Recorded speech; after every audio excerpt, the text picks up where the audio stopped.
You want to like them, but you can't. Are you listening? What? Are you listening? Did you bring me on this show to insult me? Yeah. That's what I'm saying. That's what I'm trying to say. Yeah. Hey, y'all don't want it with us, man. We straight gangsters over here. Straight man. gangsters.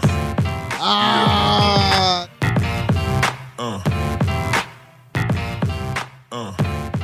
Yeah. Listen up, America. Good morning. This is the Scout Team, and you are listening to Scout Team Sports. Today is Tuesday, September 4th, and we are excited to be back with you, as always, here every a.m. on the weekdays, Monday through Friday at 6 a.m., and it is always exciting. And I just wanted to take a brief second to introduce my co-host, the one, the greatest patriot I have ever known, and that would be...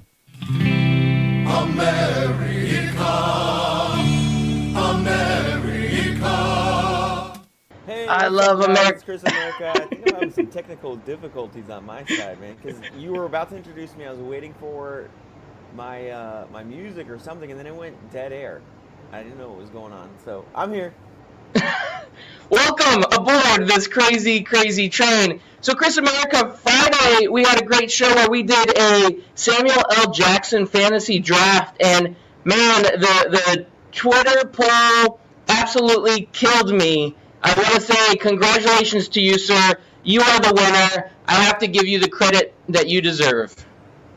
Yeah, I noticed you thought outside of the box a little bit. I've done a fantasy draft with Sean Dilly Daly on one of our old shows, and he thought outside the box too. My advice to you, Kyle, is you gotta stick to what you know the fans love. I think you started there with your Star Wars pick. That was a great pick. A little risky just because it's such a polarizing movie, that Star Wars, those early Star Wars. But still a safe pick nonetheless, because there's still a lot of people that love Star Wars. They connect with it. Even if they just see Star Wars and they're like, I'm going to go with it. But, yeah, and then we had the whole thing where people are like, oh, you should have done this movie and you should have done that movie. Like, all right, guys, relax. It's 6 o'clock in the morning. We can only pick 10 movies. Chill out. Sorry we didn't pick your favorite Sammy Jack movie, but all in all, it was a lot of fun. It blew up. We had over 1,100 votes. I mean, people love Samuel Jackson, man. It had some great feedback, and people loved voting for it. So even that negative feedback can be a good thing for us. So I'm not worried about that part. I think that's good all in all. And you know what? Thinking outside the box isn't the end of the world for me. I can dig it. Yeah, man, I love it. I wish other people would do more of it. Some of my favorite, who am I thinking of here? Jim Carrey movies are the ones where he kind of stepped outside of his normal realm, his normal, The Mask and Ace Ventura type movies. And I love it, man. I like it when people go outside of their own box. Let's not live in a prism. Let's not live in a, inside, let's not corner ourselves into things, man. Think outside the box a little bit more, people, but I think you'll be back. You'll be stronger than ever. You'll take your notes, and I'll be ready waiting for you in a couple of weeks when we do another Fantasy Friday. Yeah, when we do these drafts, what I got to realize is I got to do what the fans want to hear. I can't necessarily always just do what I think is the best movie. So I think that's where I was misrepresented. Is I need to do I need to be the scout teamer of the fans, like I need to be the guy that is out here for the fans. I'm like The Rock. That's what I'm more like, No, yeah, I hear you, man. But you still had a better weekend, and you still looked better in that poll than a lot of other football teams did this season, or this past weekend, man. College football came, and I gotta say, I talked about how excited I was. Great Labor Day weekend is, and I'm not trying to look a gift horse in the mouth. I did enjoy this past weekend of football, but compared to last year and the year before that, it just wasn't as good to me. I don't know what it was. The matchups just didn't seem right. A lot of teams just didn't look like they were ready at all. Like your Michigans, your Florida States. Michigan State didn't look ready. just a lot of sloppiness. Maybe you want to say Penn State didn't look ready because they got taken to task by App State. What did you think overall on the weekend? Sorry, lost you there for a second. Give me just a second. Working Why don't out we the go to technical commercial break bugs. why don't we go to commercial break real fast while you work on the sound? We're getting there, man. Hold on, I got this. We don't need to go to commercial break just yet. All right, well, I'll lead things off then, just a little bit. The two teams that stuck out to me as the most or the least prepared has to be Florida State and has to be Michigan. Two teams coming in ranked high. People don't say. I think Florida State was highly overrated with their ranking coming into the season. They did not belong in the top 25. We've said it on the show before. When you have 6 losses the year prior, you don't get to be put in the top 25 in preseason polls. Until we get rid of preseason polls, you don't deserve it because you already have a foot up on everybody else. You got to earn it. You got to prove that last year was a glitch year, last year was an off year. And then you have the fact that they're bringing in another coach. How many people said UCF didn't deserve a high ranking because they have a new coach? You can't use your double logic here, man. You shouldn't have been putting them in the top 20. They should drop out of the top 25 this week. Their offensive line looked like a hot, wet paper bag. And then you have Michigan. Michigan, I think they didn't deserve their ranking either coming into the season. They looked bad going out last year. They didn't look like they were a top 15 team, but they still got ranked a top 15 coming into the preseason. Not hating on Michigan, not hating on Harbaugh. I was high on them going out of the week, but I've seen them this week, and they just weren't prepared. Their offensive line just couldn't handle Notre Dame's defense, couldn't handle the rush. Patterson had no time in the pocket. If they ran a play action, the defense was on him as soon as he turns around after faking the handoff, and he just had nowhere to go. And hopefully, Kyle, you're back. Hey, man, I've been back. I hope my sound is a little bit better. I had a little bit of a technical snafu. Is this feeling better for you, sir? This is the Loudbeard the fan knows and loves. Oh, here. man. Yeah, there was some technical difficulties going on there. This is how we roll. This is what happens. You have a long 3-day weekend, and something like this happens. I enjoyed myself too much over the weekend. I agree with you, though. I think there was something missing out of the college football weekend, and I do want to say that Michigan, they're been given too much credit. They didn't finish the season off strong last year. They've been given too high expectations this year, and when you're given these lofty expectations, it's just going to be disappointing when the team doesn't come out and just completely light the world on fire. Now, I do have a take on that. I do think Michigan showed the potential. Now, they do need to work on getting the offensive line to be a little bit more cohesive and trying to fill in some of those gaps, and I think they need to work on their game planning a little bit. But other than that, overall, this is a team that has the, I guess, potential to be a great team. They did not show it on week 1. They were not where they needed to be. And I know Michigan fans right now are just absolutely losing their mind off of the play that they have seen from their team. Yeah, as you know, my team-in-law is the Michigan Wolverines. That's Miss America's favorite team, born and raised in Michigan. Well, not born. She was raised in Michigan. And she just wasn't having any of it. And I tried telling her, like, I don't know if this is the Coach Mack effect, but it looked a lot like the predictability of Florida's offense. It didn't look like Florida's offense last year, but just the predictability of it. Late in the game, they were still trying to come back, and I think there was like 8 to 10 minutes left in the fourth quarter, and they're still running the ball like 2 or 3 times in a row. And you got to get your giddy up. You got to get going. You're down by 2 scores. You can't just be running the football and taking your time getting back up to the line. You got to have a sense of urgency, and they just didn't have it. And I think that's one of the reasons why they fell short with their little comeback bid. Oh, big time, big time. At least they were in the game. They only lost by a score, so they were in it towards the very end.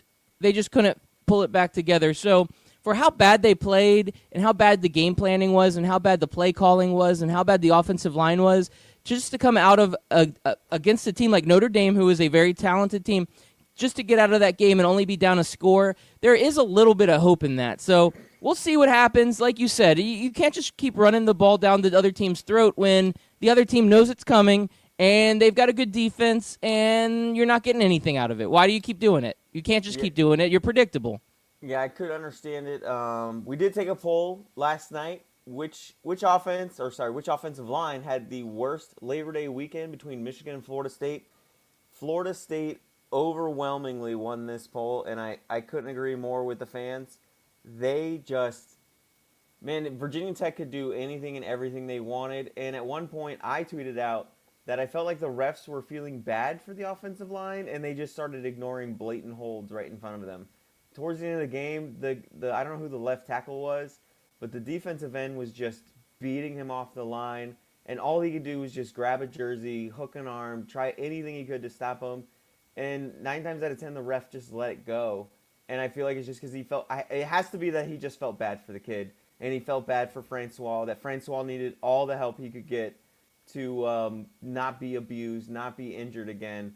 And I don't, for the life of me, understand why Francois was still in the game with less than 2 minutes to go, and the score is, what was it, 24-3 was the final score? Yes, it was 24-3, and they had some scoring opportunities. Anyway, just to talk about this Florida State game, this was the game that was on last night. To me, it was the marquee matchup of the weekend. This was the highlight of all of college football over the weekend, and we got to watch this. It was a great game, especially for someone like myself who, living in the state of Florida, you get several different types of fans, most of them which are either Gator fans or Seminole fans. There are a little bit of the outlier are the Miami fans, and then you've got UCF fans. But it's always been the Florida State rivalry here in the state of Florida. And what you realize over time is that, and at least this is for me, is that when I see all these Florida State fans, they seem to have a subtlety with their arrogance that when the game hasn't played yet, all of a sudden it doesn't become subtle and they're 100% arrogant and they like to shove it in people's faces. And I think they overstepped their boundaries this week because when Miami got basically obliterated by LSU, had no chance whatsoever, and LSU made them look far inferior, that is when a lot of these FSU fans started coming out of the woodwork because they have that rivalry with Miami also. And you got to hear our good co-host, Anthony Mack, that we hear every once in a while on the Scout team. He is a big FSU fan. He was going on Twitter and on Facebook saying, I told you Miami isn't back. I told you. Well, you see this from some of these Florida State fans, Anthony just being one small example. And they talk so much crap all weekend long, and it just seemed like it was a piece of karma pie that they had to eat when Virginia Tech made them look like a Pee Wee football team last night. What do you think, Chris America? Yeah, I saw Anthony's post. I saw a lot of other Florida State fans jumping on with him. I mean, there was meme after meme after meme of make fun of Miami type memes. Anthony must have had like 10 to 15 of them. He couldn't stop during the game, after the game, all day yesterday. And I was just I just waited in silence. I'm not the type of person that you don't talk trash before a big game. You don't do that because that's how you end up with hot takes exposed type deals. That's how you end up getting stuff thrown in your face, or like you said, a good karma pie just served right up to you. So I tend to try to keep my mouth shut on these matters. And his excuses during and after the game were just, I don't know, like we hear about how great of a coach Willie Taggart is. We hear how he's going to bring back that tally swag and everything else. And I think the stage was too big for him. I know he coached at Oregon last year, and maybe the stage was too big for him there too because he didn't have a solid record. I think they were 7-5 or 7-6, something along the lines when he left. And he just didn't have it. The announcing crew, Kirk Herbstreit, and I can't remember the other guy's name, Reese Davis, they were going on and on and on about how he should have called timeout during that one drive where they almost scored a touchdown, and they called him short at the half-yard line. That was one of the big mistakes. I mentioned it earlier. I didn't understand why Francois was in the game. the last play of Francois during that game was he took a monster hit from two players as he just threw the ball up for a prayer and got another interception. A lot of just questionable play calling, questionable coaching decisions by Willie Taggart. Let's see if he bounces back, but I just personally was not impressed. Yeah, no, I completely agree with you, Chris America. It was a very unimpressive showing. Definitely the DeAndre Francois Heisman talk, the little bit of that I heard before the game, I'm pretty sure that has gone away. That's going to be left to, I don't know, it's gone, but whatever. That's where we're at. So I do want to say, and hopefully you're ready for this, we do have a new segment that we want to try out, so I figure we could roll with this into the commercial break. We got about 15 minutes before commercial. And, with it being such a big weekend and there being so many stories going on in the world, it is good to talk about where we were wrong and where we were right and how we can go for this. So you kind of spearheaded this a little bit, so I'm going to let you run with it, and then I've got some good drops to drop in here as we roll. So go ahead, sir. Yeah, you mentioned a little carnival pie. We're gonna eat a little humble pie, or maybe we're just gonna be idiot sandwiches, man. What are you? An idiot sandwich. Yeah, that's right. We are the idiot sandwiches. That's when we have no idea what we're talking about, but we say it anyway. Like if I would have boldly predicted that FSU was going to win by 50 points last night, I would be right now. What are you? An idiot sandwich. Yeah, Aren't you agreeing? I agree, and the one time this weekend where I felt like a big idiot sandwich was during the Alabama-Louisville game. I had mentioned that Louisville would cover the spread. It was 24.5 points. I thought that was way too high. Louisville is Petrino or Patino. I get those two mixed up between the two Louisville coaches. I'm pretty sure it's Petrino is the football coach. Yeah. He's usually a good offensive play caller, and I thought they would be able to get something going. Maybe I knew they'd get blown out. I wasn't going to sit there and say they're going to win, but I felt like they could, score at least a late couple of touchdowns. But, man, Alabama just does what Alabama does. Just keeps on rolling. They look like they're at mid-season form. We talked about all these other teams that just weren't ready this weekend, that were struggling. Alabama, once again, week one, are in mid-season form, man. So, Alabama fans, guess what? I'm an idiot sandwich. What are you? An idiot sandwich. Nah, you are an idiot sandwich for that one, sir. And I can't say that I blame you. We were hoping Louisville would give a little bit of a fight on that one, but there was no fight. And you said Alabama does what Alabama does. They just keep rolling. That definitely made me think of a Roll Tide roll, which I don't know if I like that. Anytime an Alabama says Roll Tide roll, it gives them a little bit of an arrogance. It gives them a little bit of cockiness. And they deserve it because they're so good. But, man, I will say the highlight of that game was a banner being flown over the stadium here in Central Florida saying UCF co-national champions. I'm pretty sure Alabama fans did not appreciate that banner. But guess what? You got to live with what you got. And the NCAA sanctioned that both UCF and Alabama are national champions, so they had to suck that up, but at least on the field, they put forth a great performance. Now, myself, I have an idiot sandwich, Chris America, and this one was a big idiot sandwich. I will say that I boldly went where no man has ever gone before, and I jumped on the lane train. I jumped head first into the shallow end, going for the lane train. And I thought FAU was going to come out and give us the good old upset special with Oklahoma. How far off was I, Chris America? Was I pretty far off? You were about as close as we are, as Anthony Mack is to reality on his Florida State Seminoles. You know what I was, Chris America? This is what I was. What are you? An idiot sandwich. That's right, sir. I was an idiot sandwich for coming up with that FAU prediction, and I'm a little disappointed on how they came out and played. Oklahoma is better than I thought they were. FAU is worse than I thought they were. And overall, this was just a disaster of a game for FAU, a team that came off of 10 wins last year, a high-profile head coach, and a lot of promise, and I thought they would put together a better game than what they were able to do. Yeah, and I gotta say, I was thoroughly impressed. Again, it's FAU. I think we bought in. Lane Kiffin is like a used car salesman. You know he's bad. You know he's not that great, but he's so good. He's so charismatic. He's so funny. You love his personality, his swagger, and everything. So sometimes you get wrapped up in it, and you end up leaving the lot with a gremlin. You paid $10,000 for a gremlin, and I felt like that's what we kind of did with FAU.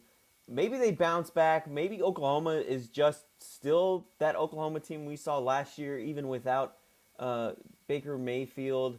But I think the team's gonna do pretty good this year. Lincoln Riley might be the real deal. We might have to be on the lookout for Lincoln Riley to just continue lifting up Oklahoma.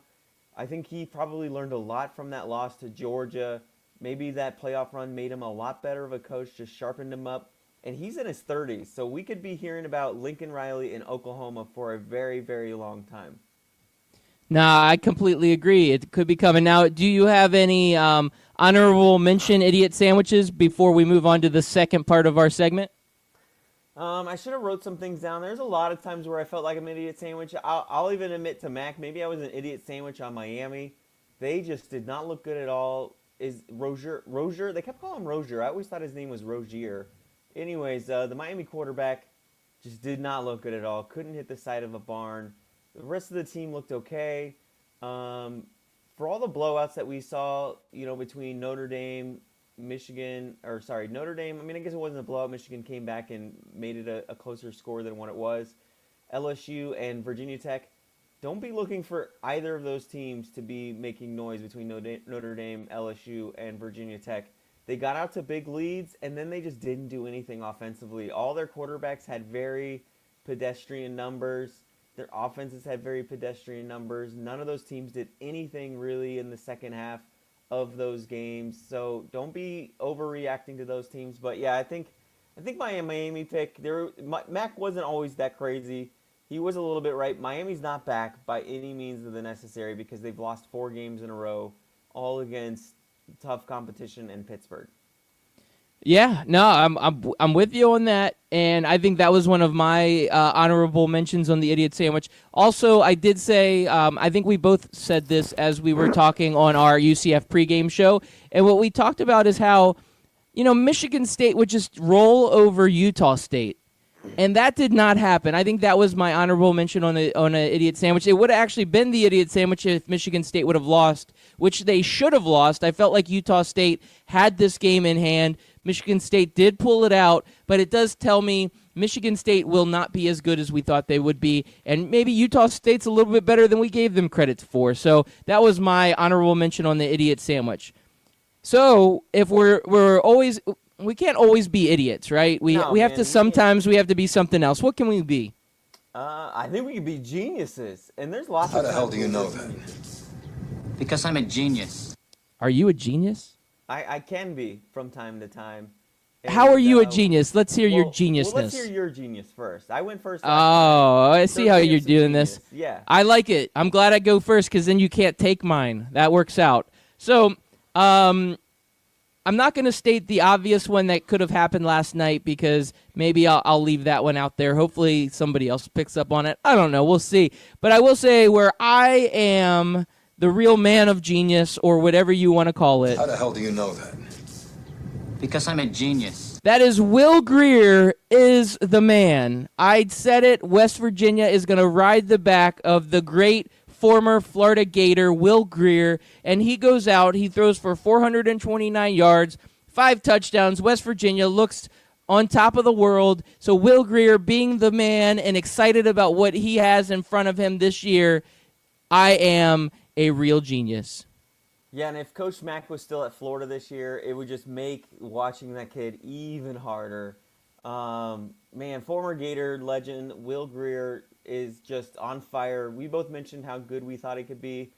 And through week 1, he is by far and away the top Heisman candidate right now. Bryce Love came out Friday night, I think it was, against San Diego State. I think he was around 18 carries, 29 yards. Just a very, very lackluster performance. I don't think anybody else stuck out like Will Greer did to warrant some good Heisman. Maybe I missed some, I don't know who. Well, big Thursday name- night there was a really great quarterback. He should Well, get there some was. mention. There was. You're right, Mackenzie Milton. But we've always had him up there, and yeah, let's True. throw Mackenzie. That's how far away UCF game was. Is I'm sitting here thinking about Saturday night games and Friday night games. I completely forgot about Thursday night games. Yet those two guys definitely solidified themselves above all of the rest. Nobody else really did good. I had mentioned Alabama quarterback can't win a Heisman Trophy. Tua looked really good. I'll even throw that out. Maybe I can have an idiot sandwich on there. Tua looked really good. The quarterback controversy's over. Nick Saban, I guess, yesterday announced Tua is the starter, and they'll use Hurts' skill sets with other plays. So we'll see how that goes going forward. But Will Greer, Mackenzie Milton just lit up the offensive board. I watched a little bit of that Tennessee-West Virginia game after I got home from work, and Will Greer just looked like he had it. There wasn't a pass that was too hard for him. He was always on the money, whether it was a fade route, a back shoulder route, or back shoulder throw over the middle. It didn't matter what it was. He could hit it. So, yeah, man, you're right on that one. You're definitely a genius on Will Greer. Well, thank you, sir. How the hell do you know that? Because I'm a genius. Well, I'm a genius because I told you that Washington versus Auburn would be very close and that Washington would just look a little off because of the flight over. I don't know if it's the flight over, but I'm going to roll with it anyways and say that it was. Washington should have utterly destroyed Auburn. I think at one point during the game they had 5 straight trips to the red zone, and they only came out with 16 points. If you go to the red zone 5 times and only score 16 points, that is unsatisfactory. You cannot do that. You should be coming away with 35 points at the most and maybe 27 points at the least. There's no way you go into the red zone 5 times in a row and only finish the game with 16 points. So I have to assume that it was early season jitters plus a little jet lag. I'm a genius. I told you guys it would be close, but Auburn would sneak it out because Washington just won't have what it is to push them over the edge. So You are a genius. That is a good call, sir. I was hoping that Washington would come out with that win. I feel like the dominance of SEC this past weekend, we're kind of going back to that shift where SEC is the conference to be after. They're the number one conference in the land with the Alabamas, with the Georgia. This is where it's at. And when you see Auburn going up against an early favorite in Washington, you would hope that Washington and maybe represent the Pac-12 in a better way than any other team could be out there and make a difference. And they couldn't finish the game. They had the lead late, and Auburn just did what they had to do to get the victory. And you're right, that jet lag could have been part of the problem. That's a big, a long way to travel. I get all that, but it was disappointing. At least it was a close game. Like you, as a... How the hell do you know that? Because I'm a genius. Because you are a genius. You did call that right out the gate, and I have to give you credit for that. So this has been our Genius and Idiot Sandwich segment. We want to thank all of our listeners for always listening into our great segments. And if you have any feedback or want to hear anything different or special or anything like that, you can always hit us up on social media at Scout Team Radio on Facebook, Instagram, or on the Twitter machine. And you are listening to the Scout Team, and we are on Scout Team Sports in the Morning. Chris America, is there anything else they should know about maybe that great station that we're on? Yeah. Well, we're on 12 Hour Sports. So I want to say that segment was brought to you by Man with the Golden Mike Baloney. If you want some baloney, go with Man with the Golden Mike. Oh, wow. That's right. We've got to make sure that we represent all of our sponsors. So since we're doing that, let's go ahead and do a quick commercial break. After the commercial break, we will discuss who knows what. It could be anything. Chris America, what should we discuss? Maybe how great Anthony Mack is at being a male aficionado? We could talk about that, or we could talk a little bit more college football. We could talk a little baseball. Rivalry got a little heated yesterday with the Cubs and the Brewers. Ooh, the intensity. All right, we'll talk about that on the flip side.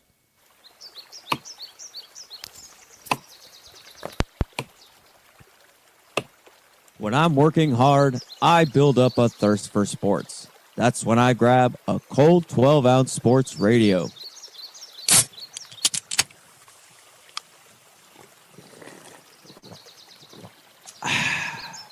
"12-ounce sports radio. Quench your sports thirst." Oh, guess who it is? Did you know the station had a janitor? Oh yeah, the Hefe, otherwise known as Beck. And it's Beck's Work Week in Review live on 12-ounce sports radio every Friday at 1 p.m. Eastern Standard Time. Catch interviews, special guests, and the recap of the week's news and headlines and box scores and results. It's Beck's Work Week in Review live on 12-ounce sports radio. Scout Team listeners and friends of the show, I've got something special for you. It looks like 12-ounce sports radio has done it again. We have partnered with Rally House. You just go to the website 12ozsportsradio.com. Click on the banner on the right side of the page, and it will take you directly to Rally House. Rally House has some of the greatest, most unique sports items for that diehard fan, casual fan, and anybody and everybody out there that is special in your life. So go ahead and check it out. Once again, go to that website, 12ozsportsradio.com. Click on the banner to the right of the page, and you will get taken to the best sports merchandise website on all of the interweb. Do you own a small business? Are you looking for solutions to all of your communications, problems, and challenges that you have? Check out Ring Central. Give them a call. They have partnered with 12ouncesportsradio.com to give you the best rates on all of your business and office solutions for communication. Give them a call today. We have a dedicated line for all of the 12-ounce sports radio listeners. It is 1-877-779-3860. You will get a representative on the phone who will help you with all of your small business communications needs. Once again, give them a call today, 1-877-779-3860.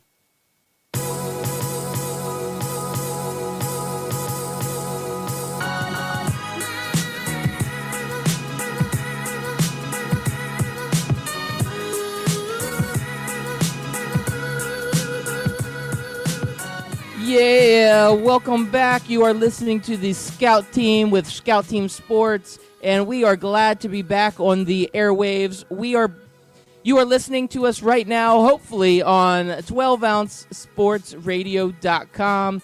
This is one of the greatest internet radio stations in all of the interweb, giving opportunities to a lot of independent podcasters, independent radio hosts, and we just wanted to give a shout out to the station for always doing a great job. We have a phenomenal schedule ahead of us today on the station.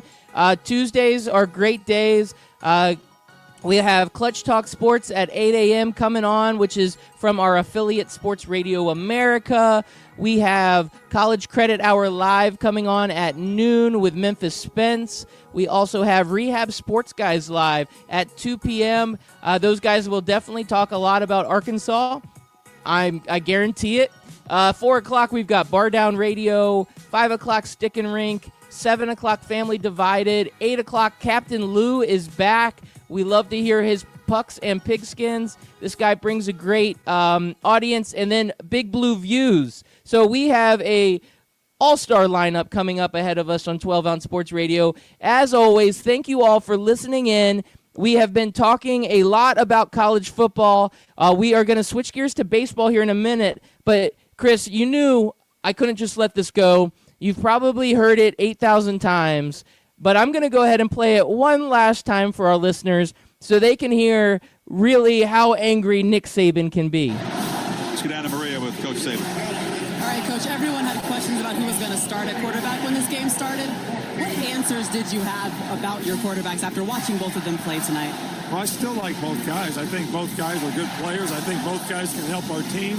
All right, so why do you continually try to get me to say something that doesn't respect one of them? I'm not going to, so quit asking. Ooh, that was like angry. I mean, that was a little bit too angry for my liking.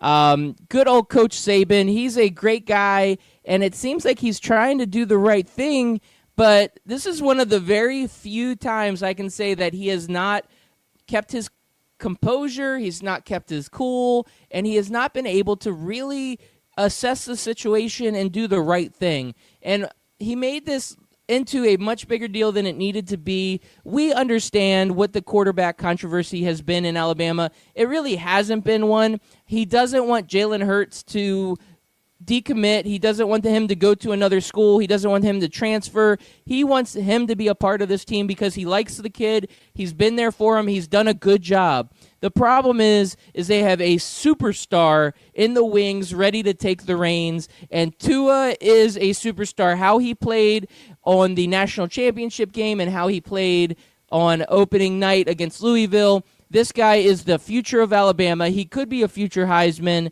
and Coach Saban, come on, man. What are you doing? We didn't like this. This was unprofessional, and it has been a nonstop talk on the sports talk radio, so why not? Why can't I bring it up? Right, Chris America? You're right, and I mentioned this to a couple of friends. I don't understand guys like Bill Belichick and Nick Saban, two of the greatest coaches of all time. There's no arguing that. They can handle all kinds of in-game situations, the nerves that you would think most people would feel making a big, tough decision in the Super Bowl, in the national championship, like benching your 28-1 quarterback and starting a freshman coming out after halftime in a national championship game. They can make those kind of decisions. They can handle that kind of pressure. But when it comes to the media, those are two guys who stick out to me that just can't handle the media. I don't know if it's because they spend their entire days with people in the office and people around them just kissing their ass and just giving them softball questions and always talking nice to them. And then when they get something out of that norm, it just frustrates them. They don't understand it. But the question wasn't even like who's going to be your starter next week. The question was what answers did you find about both guys? And that easily could have been answered with like, I thought both guys played great. I think both guys have this and this to work on. We're excited about our future. We're glad to have two great quarterbacks. Next question. And that would have been the end of it. Now, I don't know if he should have apologized. I think it was good that he did apologize. I don't know if he should have apologized. I don't know if anybody made him apologize or if he was just like, afterwards he kind of thought about it. I was like, man, I was kind of a jerk to that reporter. Maybe I should go apologize to her. Good for him if he did. I know one of our followers, Tabs, was saying that she felt a little offended that he apologized because she didn't think if it was a man, he would have apologized. And so the only reason why I felt bad is because it was a woman and maybe it was a little sexist that she couldn't take it. I don't know if I'll read that far into it, but she does make a good point about that, and that could be true. Overall, this will be a story about nothing, but come on, Saban. Handle the media better. Be better next time. Yeah, and, with everything that went on with Urban Meyer, especially with bad apologies, you kind of expect a coach like this, Nick Saban, to come out and be better than that, be above all of that. And I don't know, this was a little bit of a disappointing moment for him. Now, I understand. You get in the heat of the moment, you probably get worn down by all these media questions. I mean, he's probably gone for a month.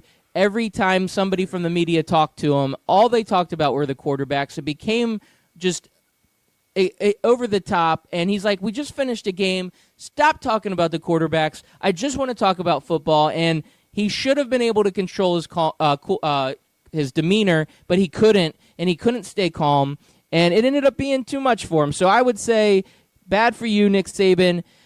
Any other college football news or nuggets you want to cover before we jump to NFL or MLB or any of our other great sports? Well, we've gone 38 total minutes, and I have not once mentioned my Florida Gators. And okay, so moving on.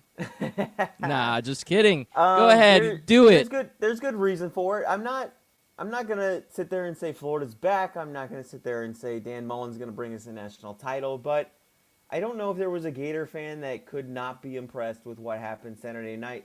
Yes, it was Charleston Southern. Yes, that's what we were supposed to do. But as a Gator fan for my whole life and seeing the last 9 years of bad offense after bad offense, we haven't done what we're supposed to do in a very, very long time. We have not looked that good except for maybe one game. I think we had like a good game against Eastern Michigan in like 2013 or 2014. Other than that, we have not looked that good. Felipe Franks looks like a completely different quarterback. Even if you just take away how bad the team was that he played against, there were times where I felt like if Felipe was throwing against air, he would look bad. And he looked sharp. He was accurate with his passes. Bad teams can't make you an accurate passer. Now, they can make it to where your bad throw can be overcome by adjustments that your wide receiver can make.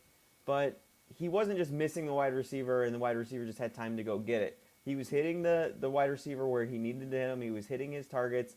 He was moving in the pocket when he had a rusher coming at him. So he looked good. I'm not going to say we're back. I'm not going to say we're going to go undefeated or we're going to win 10 games. But we're going in the right direction, and I'm excited about the future. Yeah, no, this was good to see. You absolutely are correct about Florida. Seeing the offense out there doing what the offense should do after it has been pretty much suspect offense for the last 2 years, really since Will Grier left, you haven't been able to put together a team that could compete on the offensive side. So seeing that, even though it was against a lower team, you have to have some sort of confidence moving forward, and that's a great feeling. I do think that we have probably gone over all the basic stuff with this past weekend in college football. I do want to thank you, Chris America, for challenging Girls Beer Sports Podcast to a Kentucky-Florida bet. We don't know what that bet's going to look like yet, but I love to see good bets happening. I want to see somebody get embarrassed. I want to see some rivalry going on between not only just Kentucky and Florida, but the Scout team versus Girls Beer Sports. So thank you for representing what's going to be coming up this weekend. Yeah, I can't wait, man. And it's going to be another great weekend of college football. We'll talk more about next weekend. You know, as the week goes on to Wednesday, Thursday, Friday, we got Texas A&M versus Clemson. I'm excited about that matchup coming up. But baseball season's winding down, and that means division races are winding down and wild card races are winding down. Did you happen to catch any of the highlights of the Brewers versus Cubs game? No, I did not, but you said it got heated, so let's hear. Give me the details. Well, it didn't get heated on the field where there was a fight, but the Cubs were up, I think, 3-2 or 3-1. Brewers just loaded the bases up. They had a run that got walked in. They got another couple of runs off of a hit, and the Brewers ended up winning 4-3 at Milwaukee. But it was after the game where things got kind of heated, and Cole Hamels, a very new Cubs player, he got traded this season to the Cubs, said, when you have a majority of Cubs fans in the stands, I don't know that it's a rivalry yet. I've been in rivalries. They're not going to like me for that comment, but you can look at the ticket sales. Drop the mic. Yeah. What are you thinking if you're a Milwaukee fan and you hear that? I don't like that. I mean, as a Brewers fan, not that I am, but if I put myself into that situation, I don't think I'm going to like those comments. I do think it is a rivalry. It is not the epic Red Sox-Yankees rivalry by any means, and I don't think any rivalry is to that epic proportion. But it is a good rivalry, and you want to see that. And sometimes rivalries need to be able to develop over time. And, stop giving the heat out there. Don't be hating on the fans. What, he's saying the fans didn't come out and it was more Cubs fans out there? You know what? Whatever. You can say what you want to say, Cole Hamels. Let the Brewers continue. They're playing great right now. They've got some great young talent. Let's worry about what's on the field and not worry so much about what's in the stands. Yeah, I mean, I didn't continue on. I wish I could have found a clip for it. I didn't find a clip of his full thing, and the one clip I did find was missing that important piece, which I don't know how you don't post that, because that to me was straight fire right there. But he said maybe if they get better, maybe if, down the line when it's a much closer race and it's for the playoffs, or if it's in the playoffs, they'll have a lot of fans showing up. But right now, it is all Cubs fans, and that's not the first time Scout Team has heard that. We had Sean Dilly-Daly on once before, way before when the season was starting, and he was making bets with an old podcast that we used to listen to, but they're no longer on air, called Basement Sports Report. We miss you guys. they had a bet with Sean Daly, who is a Cubs fan, about that division rivalry, and he even said, Sean did, that when Milwaukee plays the Cubs, it's all Cubs fans up there. I think it's like a 2-hour drive between Chicago and Milwaukee, roundabouts there, and they just show out. And you know what that kind of reminded me of with the whole fans showing out and everything? It reminded me of the UCF-USF rivalry a little bit with that kind of shade. I know a lot of UCF fans like to hate on USF and their number of fans in the stands. USF does not fill out their stadium at all.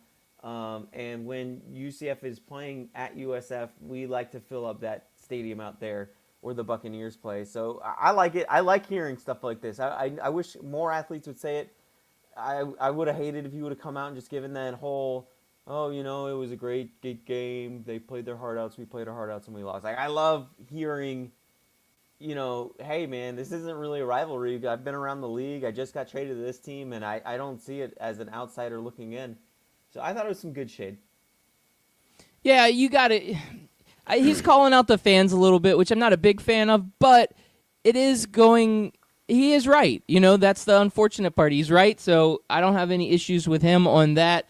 It is nice that these races are starting to heat up. Milwaukee looks great. I was on a Sip of Sports last night as we are recorded, and it will be airing on Friday immediately after our show, because we are Monday through Friday at 6 a.m. and at 11 a.m. At 7 a.m. Friday, a Sip of Sports with Loudbeard will be on, and you guys can check it out. But I was talking to Mary from a Sip of Sports, just letting her know that I'm not excited about the Yankees and the Red Sox and the Cubs all being in the race. Even the Astros, I've seen this story before. I want to see something different. And to me, the Brewers could be that team that sneaks in and they are that difference maker. Or maybe the Braves.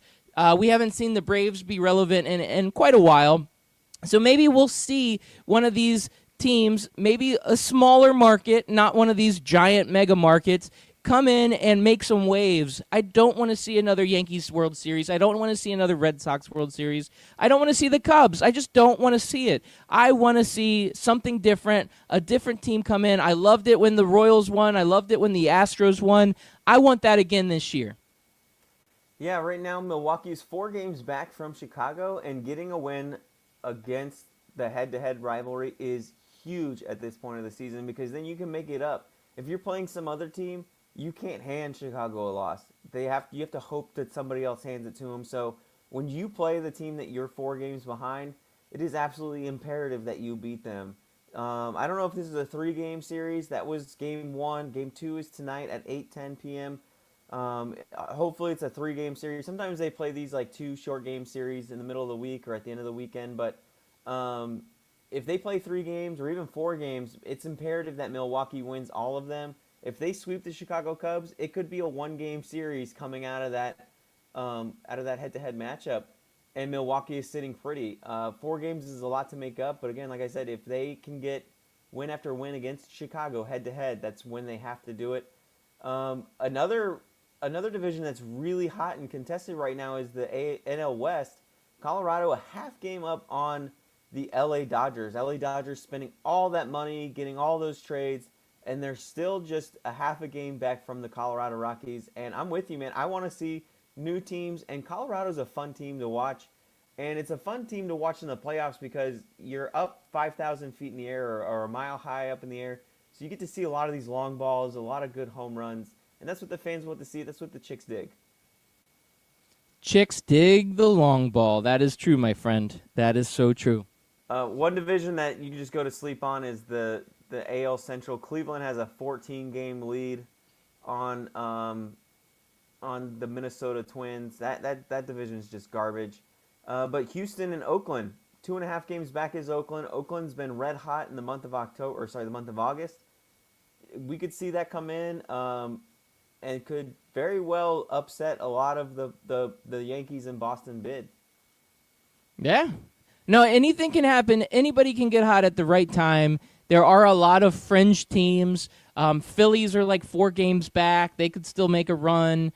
And, you know, that's what I want to see. I want to see who's that hot team that's going to make this run. Will the Rockies be that team that comes in, beats out the Dodgers, and really makes a run at it in the playoffs and towards the series. Who knows? This is where baseball gets interesting. We're going to keep a close eye on it as we move forward, and who knows what will happen at this point. Yeah, and I'm looking at the state. I'm very disappointed with this. Boston has an 8.5 game lead. Cleveland has a 14 game lead, and then you have two other divisions that have 4 game leads. Now we talked about how Milwaukee can close that gap by sweeping out, but it's really hard to sweep a team, especially a team like the Cubs. Really, the only hotly contested race is the NL West right now, and that's the one that we got to focus on, and the AL West. I guess the West teams are just a lot better and a lot more closer, but one of the interesting things, if Oakland wins that division, then Houston and New York will have to play each other for that play-in spot. Houston and New York could very well be the 2 best teams in the league right now, and they're playing each other in a 1-game series just to get into the playoffs. Are you a fan of that 1-game series, Kyle? Do you like it? Do you think it adds more intrigue? Or do you think this season right now, with how good Houston and New York are, that it shows that we need at least a 3-game series? I absolutely hate the 1-game play-in wild card. This needs to be a series. I don't know why baseball cannot capitalize on this. This is one of those old school, the true baseball nostalgia. They don't want to expand. They don't want to make it any longer. They don't even like the wild card actually even being a thing. If you're going to have it, make it a 3 to 5 to 7 game series, whatever you want to make it, but make it where it is not a single game play-in. To me, you play all this entire season, it's a marathon, and you get to the very end and you're good enough to get in, but you only get to play 1 game. And if you lose that 1 game, if you have bad pitching or just have a bad game, one bad game, and it completely eliminates you. I think the 1-game wild card is an atrocity, and I don't even know why it is still a thing. I don't know why baseball doesn't look at it and try to change it, but I guess I do know why, because baseball is old and stodgy, and they don't ever change anything, and it doesn't surprise me. But yeah, that's how they roll. Yeah, I agree, and they're going to have to change eventually. We see the NFL, we see the NBA make changes all the time, and they just continue to rise and rise and rise in ratings and money and everything else like that. Baseball's obviously not struggling in the money department, but I think they need a little bit more of like that rejuvenation to kind of make things a little different, shake things up, get more fans interested in their sport and everything else. Well, Kyle, we got about 3 minutes. You got any other closing notes that you wanted to get to that we didn't really get to hit on?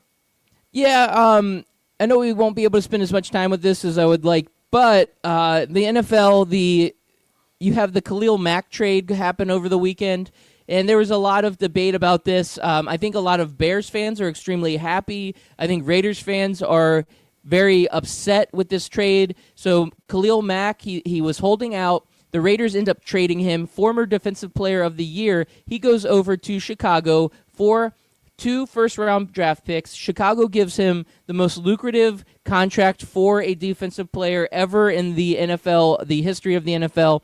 And I think, to me, Chicago gave up a lot for one player. If he gets injured week 1, all of a sudden they've got nothing. And they've given up draft picks, and they've given up all of this for that player. I think it was too much. I'm going to just leave it at that. You have any thoughts on this Khalil Mack trade?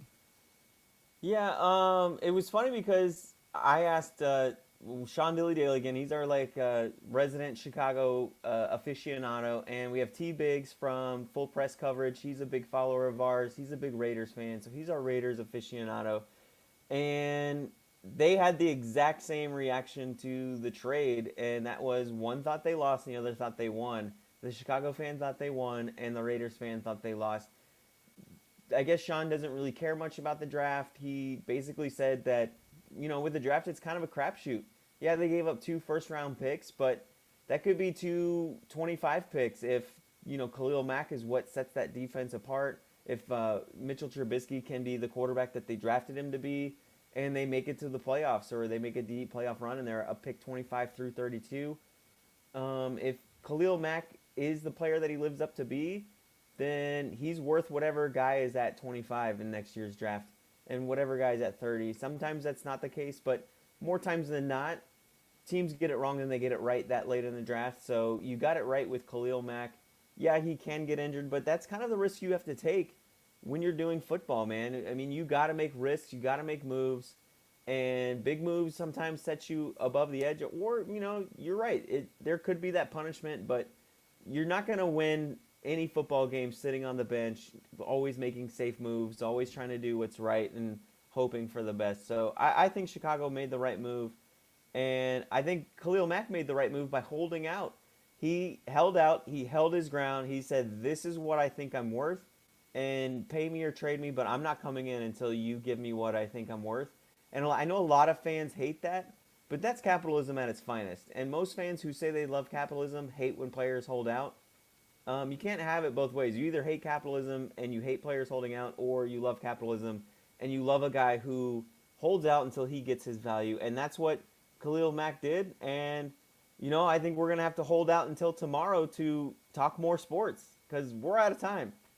We are out of time. I wanted to thank all of our listeners. Each and every weekday we are on, and we are on at 6 a.m. to 7 a.m. and again at 11 a.m. And we want to appreciate all of our listeners each and every day for tuning in, checking us out. Always hit us up on social media, again, at Scout Team Radio on Twitter, Facebook, and Instagram. If you miss our daily shows and you want to catch some of the older shows, you can always catch us on Apple Podcasts or on scoutteamradio.com. Thank you again, 12 Ounce Sports Radio, for playing us every day. This has been another amazing show. We have a wonderful day, everybody. Thank you, America. Peace.